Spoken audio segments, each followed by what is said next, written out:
So, welcome to part 3 of chapter 7, control and coordination. So, here again we are going to talk about hormones.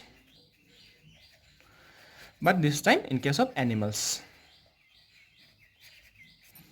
Hormones, we already studied about it in part 2, last part. What were hormones? There were some chemicals which were released by the body, and these chemicals are those which help in growth and development of the organism. So maybe the plant is becoming taller, maybe the plant is not growing the leaves or shading the leaves. All those were controlled by, or maybe the plant is dividing very fast, like lots of cell division taking place, for example in the fruit. So all those things are growth related, and all of these are controlled by some special chemicals, and these chemicals are what we call as hormones. Same in case of animals. Let us say you're growing very tall, or maybe you're growing very fat, or maybe you're not growing tall at all, or maybe you're growing some beard. All those things are related to growth. So the chemicals which will control those growth will be called as what? Hormones in case of animals also. So here we need to see two things before going into hormones, something called as endocrine gland and exocrine gland. Gland meaning, we already got it little bit in class 9 in our skin part that are covering our epithelial tissue. What we got was that cuboidal tissues, columnar tissues, some of them joined together and form gland. I hope you remember it. So what were glands? Glands were nothing but a small group or maybe a little big group of cells which will take up some special function. What special function is that? Releasing some chemicals. Those chemicals may be related to growth also, then we'll call it hormones. If they are not related to growth, we will not call them hormones. So gland means certain group of cells which take a specialized function and which releases certain chemicals into our body. So before that, one more thing you need to get is something called as duct, or let us consider it as pipe. So let us say this is the sweat gland. Obviously, what will the sweat gland release? It release some chemicals, salt along with water into the body, so that it will, when the sweat comes up, it will evaporate and our body will cool down. Class 9. So what we find is the sweat gland is inside the skin, and the small tubes or pipes which will carry the sweat from that gland to the outside the body. This small pipe is what we call as the duct. I hope you understood it. Don't write pipe in the exam. Instead of pipe, you have to write what? The word duct. But I hope you understood the meaning. Duct are small passages or tube-like structure inside the body from where the glands can release some chemicals and will carry it to the desired location. However, some glands do not have any tube or any duct, and they release the chemicals whatever directly into the bloodstream. So depending on whether they release in the blood or through some ducts, we divide the glands into two types.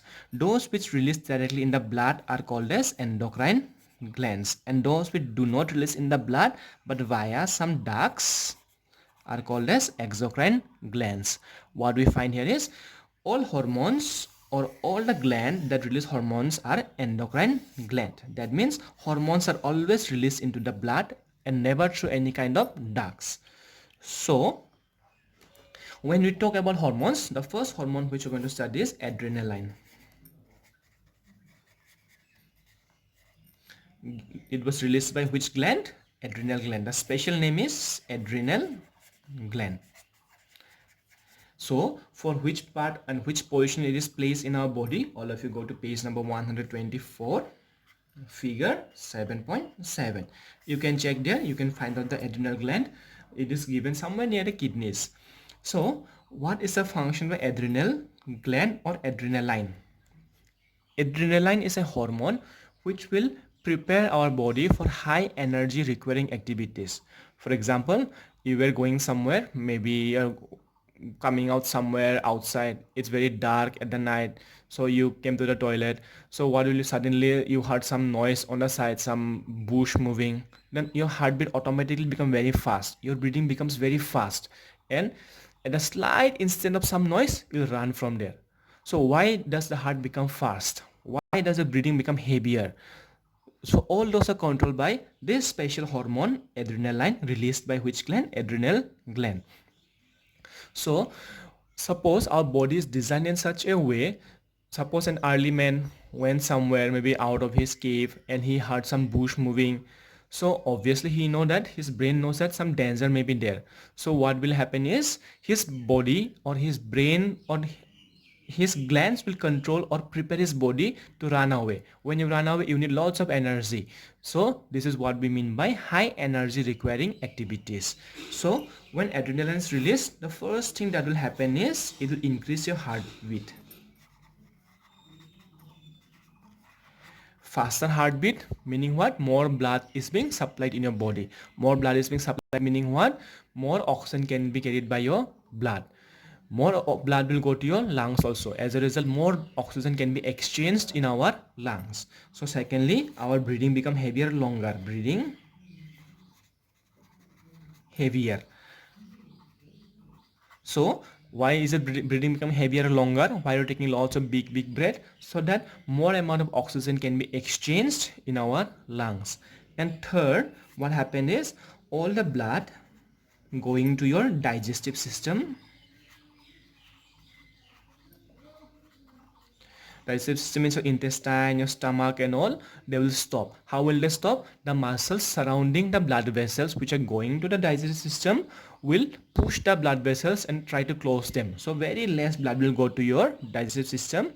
Why is it done? So that most of the blood available can be sent to the muscle cells, so that the muscles can get lots of glucose, lots of oxygen to burn, so that whenever we have to run away, instantly we will be able to run away. So this is how our adrenaline will prepare our body for some high energy requiring activities, and this is why your heartbeat will become very fast, your breathing will become heavier, and suppose you're very hungry, you'll forget all about your hunger. So I hope this part is clear. So then let's go to the next hormone. Our next hormone will be the thyroxine, released by our thyroid gland.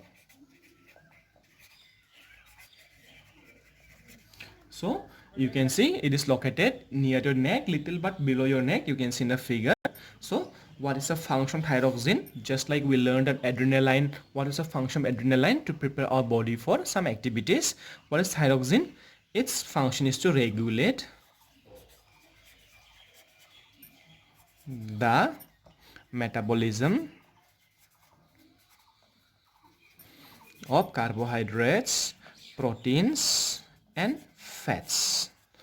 So you already remember for the carbohydrates, anything that is made up of carbon and hydrogen. Example, glucose, starch and all those. Proteins, we already know what was it. It was needed by our body to build new cells. Carbohydrate or glucose was needed for our body to get energy. Fats, what was it? It gave little amount of energy when burned. It gave little amount of, it was used in building a body, and mostly it was used as stored fat in our, or stored energy in our body. So what was the meaning of metabolism from the other chapter, chapter 6? It was how our body used these three parts of the food.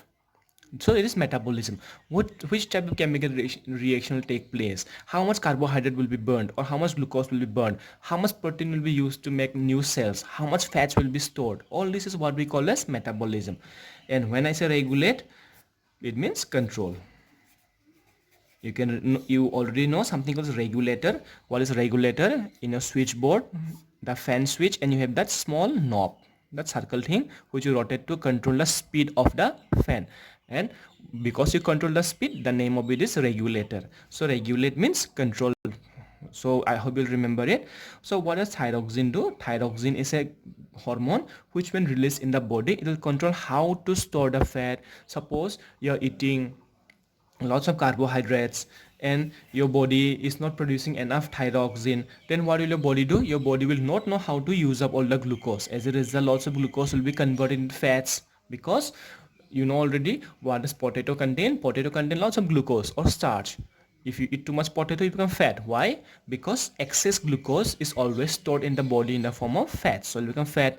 Suppose your body is producing lots of thyroxine, that time what will happen? Even if you eat, you will not become fat, because all the glucose present in our body, all the fats present in your body will be used up. So there some problem may arise, or there is something called as hypothyroidism and hyperthyroidism. So depending on that, you might have noticed some people who are suffering from thyroid problems, even if they do not eat much, they become very fat. Some of them, even if they eat and eat and eat, they do not become fat. Reason is that thyroxine hormone being released too much in the blood or too little in the blood. Too much in the blood, your body will use up all the food, you will not become fat. Too little in the blood, your body will not use any of the food. As a result, you become fat no matter how much less you eat. So this is the function of our thyroxine. Next, we can see one more called as growth hormones. Okay, so we have growth hormones released by our pituitary gland. Okay, before that, one more.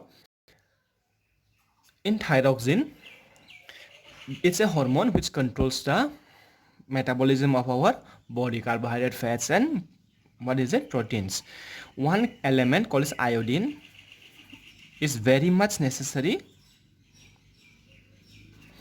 Iodine is very much necessary for the production of thyroxine. That is why we are always advised to eat iodized salt. The salt which we eat is very powder. They're refined and lots of iodine is already put there. The salt which you buy, which you suppose give to the cows and all that big salt, they are not refined and there no iodine is given. So if you daily eat that big salt instead of that iodized salt, you may suffer from a condition called as goiter. I think all of you know goiter, that condition where the neck becomes very big. Nowadays it's very rare, you don't find it, because nowadays everybody buys this iodized salt, the small already processed salt. So most of the people, or almost nobody, will find it. But you can see that goiter in old people, like very old people. In earlier days, people used to eat that big salt more. That iodized salt was not very available, it was very costly. So you remember it this much: iodine is an element very much necessary for the production of thyroxine. Without, if there is no iodine, not enough iodine, our thyroxine will not be produced and thyroid gland may swell up. As a result, we may suffer from a condition called as goiter. Okay, so we are going to talk about growth hormones. So here nothing much to understand. Growth directly meaning how you will grow, maybe tall, short, dwarfism. Some people are dwarf. Why are they dwarf? Because their pituitary gland may not be producing enough growth hormones. So this is a very simple thing about growth hormone, nothing much. Our next topic will be our testosterone released by testes in case of boys, and our estrogen released by ovaries in case of our girls. So this testosterone or this estrogen, they are special hormones. What is their function? Their function is to produce the male sex organ or female sex organ, or whatever differentiate between male and female. Maybe the boys have grow beard, girls don't grow beard, because of those hormones. The boys have got bigger voice, girls have got more high pitched voice, all of this because of these hormones. So here we have to look at one more thing: pituitary gland.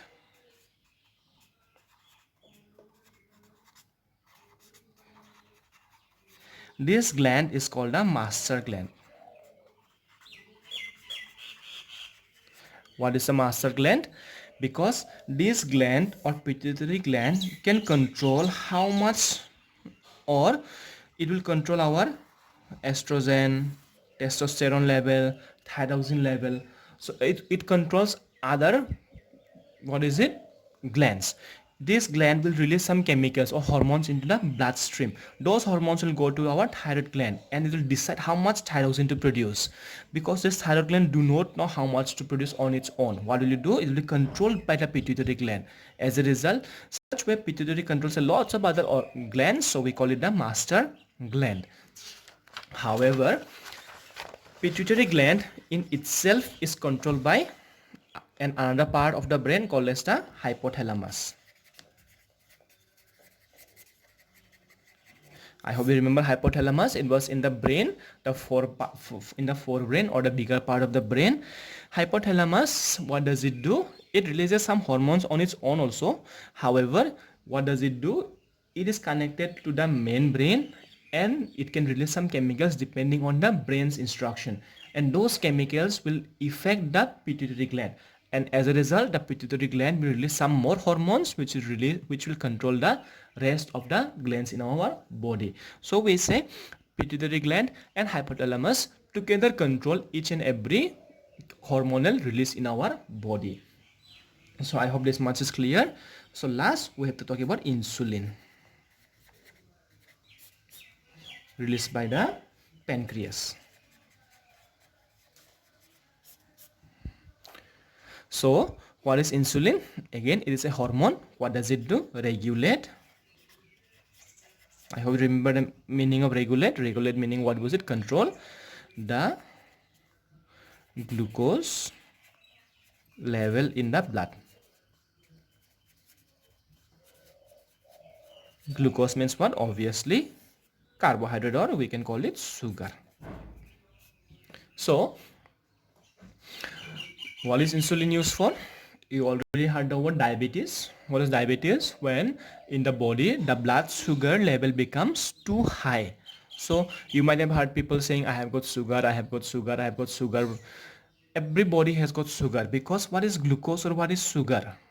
Glucose is always present in the blood. From where do you get the glucose? You eat glucose in your food. Those glucose is picked up by your blood and the blood carries the glucose to the cells.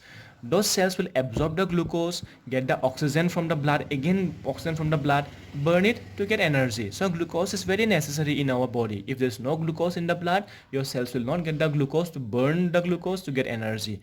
So no matter what, everybody have glucose in the blood. However, problem comes when the glucose level becomes too high in the blood, and the too high glucose level or sugar level is what we call as diabetes. So when somebody say I have got diabetes, means you have to understand that this fellow or that person is having a higher blood sugar level in the body than that whatever normal it should be. So I hope this part is clear about the diabetes and sugar. So you will never say that I have sugar. You can say I have got sugar problem, or you can say I have got high blood sugar. That will be the correct sentence. So in this case, when too much high sugar is present, there's a very good chance or high chance of our kidneys getting damaged. And we already know what does the kidney do. It filters the blood of harmful nitrogen waste chemicals. If kidneys are damaged, there will be harmful chemicals build up in our blood. As a result, the other organs, other cells will get damaged. As a result, you will die. So this is the reason why sugar is needed in the blood, but too much high sugar can be harmful for our body. Now that sugar is released by whom? Our insulin. So point here is, those people who are suffering from diabetes, they are advised to take insulin from outside. Reason? Diabetes can be two types: type 1 and type 2. I forgot which is what, but in one case, what was it? Your body is not able to produce insulin, or your pancreas is not able to produce insulin. As a result, the insulin level in your blood becomes very less. When insulin becomes less, your body will not know how to use up the glucose. So as a result, your blood will have lots of glucose. So that time what happened? It will damage the vital organs, you will die. Or in second case, your body might be producing lots of insulin, but ineffective insulin or damaged insulin. As a result, it's not doing its proper function. Same way, without the insulin having proper function, what will your body do? Your body will not know how to use up or burn all the glucose. As a result, lots of glucose will be present in your blood. As a result, it will damage your vital organs and you may die. So let us understand something called as feedback mechanism. So let us say this is digestive tract, stomach, intestine and all. So there's a blood vessel going around here.